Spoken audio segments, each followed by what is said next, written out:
Hello everyone, welcome or welcome back to my YouTube channel. My name is Milisha and I got selected as Office Superintendent in Income Tax through SSC CGL 2025.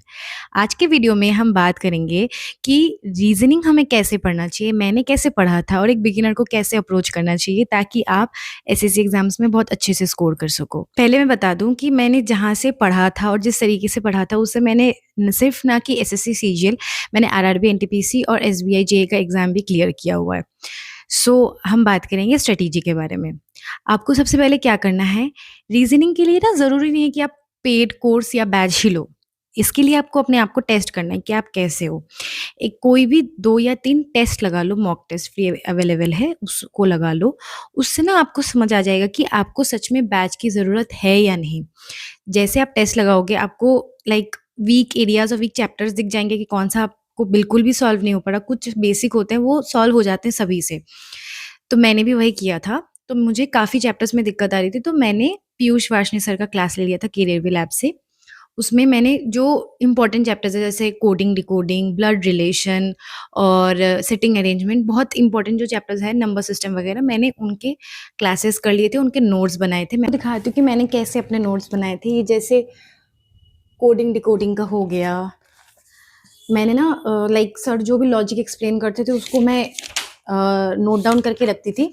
जैसे ए to Z, ये बहुत initially बहुत problem आता है कि किसका कौन सा ऑपोजिट लेटर होता है। ऐसे मैंने सब कुछ नोट डाउन कर लिया था, क्योंकि ये फिर मुझे आगे जाके बहुत हेल्प हुआ। धीरे धीरे जैसे आप प्रैक्टिस करने लग जाते हो तो ये बहुत बेसिक चीज़ हो जाती है, बट एज अ बिगिनर आपको ये सब ना बहुत दिक्कत आती है समझने में। फिर जैसे आप ब्लड रिलेशन में जाते हो तो वहाँ पे जैसे कि अलग अलग सिम्बल्स यूज होते हैं, हस्बैंड वाइफ के लिए प्लस साइन, फिर ऐसे अलग अलग इक्वल्स टू, फिर वो सब चीज़ें जो सर पढ़ाते हैं उससे बहुत हेल्प होता है, क्योंकि वो एक एज अ बिगिनर हमें पता नहीं होता है। तो वो आपने कर लिया। आप या तो यूट्यूब पे भी फ्री क्लासेस भी देख सकते हो, है काफ़ी टीचर्स के है, इवन कोचिंग के जो अभी परमार सर के साथ पढ़ाते हैं, कमाल सर, वो भी अच्छे हैं, विक्रमजीत सर भी अच्छे हैं और पीयूष वार्ष्णेय सर तो मेरे लिए मुझे उनका बेस्ट लगा था, तो मैंने उन्हीं के क्लासेस किए थे।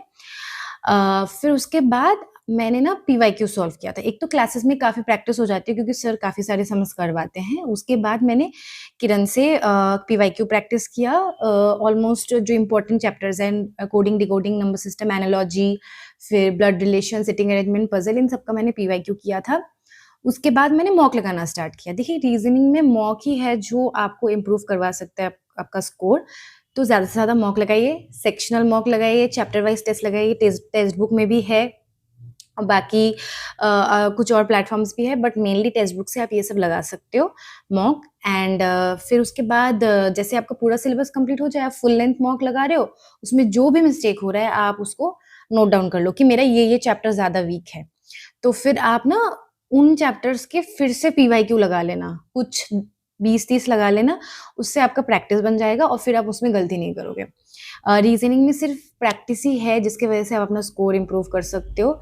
और ये जो नोट्स कॉपी आप बनाओगे, ये आप रिविजन कर लोगे एग्जाम से पहले, तो फिर जो मेन ट्रिक्स है हर चैप्टर के, वो आपको याद रहेंगे एग्जाम हॉल में भी। एंड बाकी तो प्रैक्टिस से ट्रिक्स याद रहते ही हैं। तो मेनली यही है। रीजनिंग एक ऐसा सब्जेक्ट है जिसमें आप फुल स्कोर कर सकते हो।